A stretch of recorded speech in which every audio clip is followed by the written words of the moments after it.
It started as just another late-night drive. I was on my way home from a friend's house, cruising down an empty stretch of highway. The radio played softly, and the occasional streetlight cast flickering shadows on the road ahead. I had driven this route dozens of times before. It was familiar, predictable. But somewhere along the way, I must have taken a wrong turn. My GPS glitched, the screen freezing before blinking out completely. I glanced at my phone. No signal. The road ahead stretched on, straight and endless, lined with tall, skeletal trees that swayed in the wind. I didn't remember any forest along this route. My hands tightened on the steering wheel as unease settled in my gut. Where was I? The strangest part was the road itself. It was too smooth, flawless, as if it had just been paved. No cracks, no faded lines, no signs or mile markers. Just a perfect stretch of asphalt leading into the unknown. Something about it felt wrong. I eased off the gas, considering turning around, but when I checked my rearview mirror, my stomach twisted into knots. The road behind me was gone, not blocked, not faded into the distance. Just gone. Only trees stretched behind me, thick and unbroken, as if no road had ever been there in the first place. My heartbeat pounded in my ears. I hit the brakes, the tires skidding slightly on the flawless pavement. What the hell was happening? Panic creeping into my mind, I pressed the gas, speeding forward. If I kept going, I had to end up somewhere, right? A town, another road, a landmark, anything. But mile after mile passed and the scenery never changed. The same trees, the same road, endless. And then I saw the first sign that I wasn't alone. A gas station, or at least what was left of one. The building sat on the side of the road, its windows shattered, the gas pumps rusted and broken. But the sign above it was new, pristine, glowing in the dark like it had just been turned on. It read, "Last stop."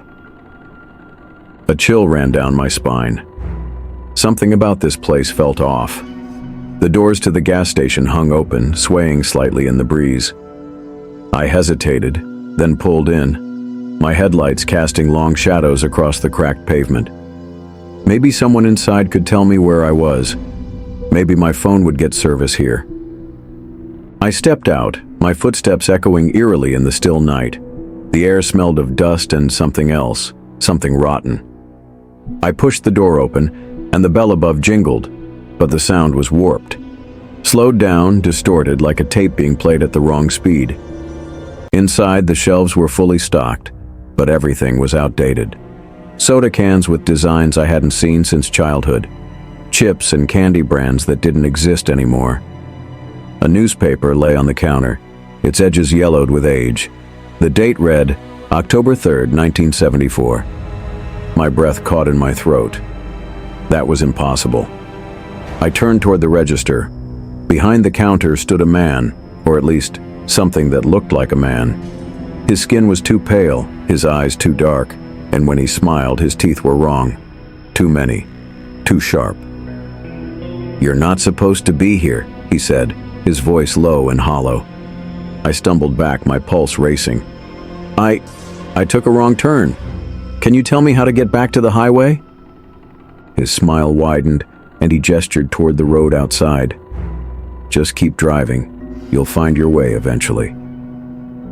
Something in his tone made my blood run cold. I didn't thank him. I didn't look back.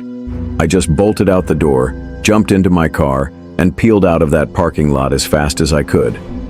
My hands shook as I gripped the wheel, my eyes darting to the rearview mirror. He was standing outside, watching me. I floored the gas, the speedometer climbing higher and higher. The road stretched on endlessly, but something was different now. The trees weren't just trees anymore. Their branches twisted in unnatural ways. Their trunks seemed to pulse as if they were breathing. And then, out of nowhere, I saw it. A tunnel. A dark, gaping hole carved into the earth.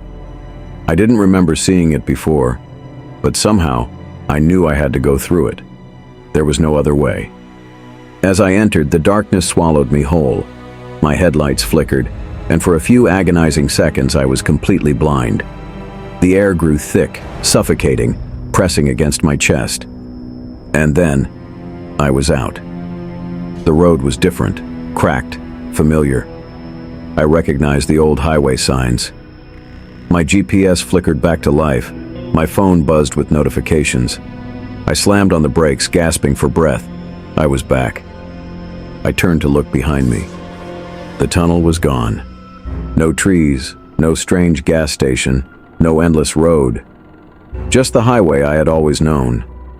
But the odometer on my car told a different story. I had driven over 200 miles. I was only 30 minutes from home. I don't know what happened that night. I don't know where I went. But sometimes, when I drive late at night, I swear I see that road again, just beyond my headlights. Waiting.